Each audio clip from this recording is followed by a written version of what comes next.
पुराने ज़माने की बात है कि एक शिकारी परिंदे पकड़कर बाजार में चंद दामों के एवज फरोख्त करता था। एक दिन इस बाजार में एक नेकदिल आदमी का गुजर हुआ तो इसने सोचा कि इन आज़ाद परिंदों को कैद करना तो बहुत बड़ा गुनाह है, इसलिए इसने उन परिंदों को आज़ाद करने का सोचा और शिकारी से सारे परिंदे खरीद लिए। लेकिन आज़ाद करने से पहले इसने सोचा कि यह शिकारी तो फिर उन परिंदों को पकड़कर कैद कर लेगा, इसलिए वो सब परिंदों को घर ले गया और वहाँ उनको चंद अल्फाज सिखाने शुरू किए कि हम सैर करने बाग नहीं जाएंगे, अगर बाग गए तो शाख पर नहीं बैठेंगे, और अगर शाख पर भी बैठ गए तो जैसे ही शिकारी आएगा हम उड़ जाएंगे। एक अरसा मेहनत के बाद वो नेकदिल आदमी अपनी इस मेहनत में कामयाब हुआ और परिंदे वो बोली बोलने लगे। नेकदिल आदमी बहुत खुश हुआ कि वो अपने मकसद में कामयाब हुआ और उसने एक एक करके सारे परिंदे आज़ाद कर दिए।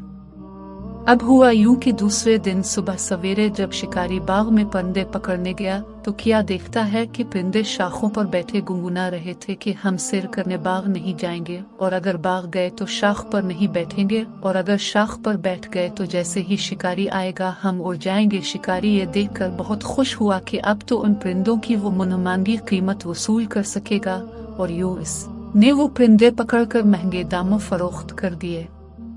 परिंदों ने तो सिर्फ अल्फाज रट लिए थे, उनको क्या मालूम था कि बाग क्या चीज है, शाख क्या होती है, और शिकारी किस बिला का नाम होता है, और उड़ना किसे कहते हैं। हम मुसलमानों का भी आजीम कल यही हाल है, कर इनको हम समझते नहीं तो सीनों में कैसे उतरेगा।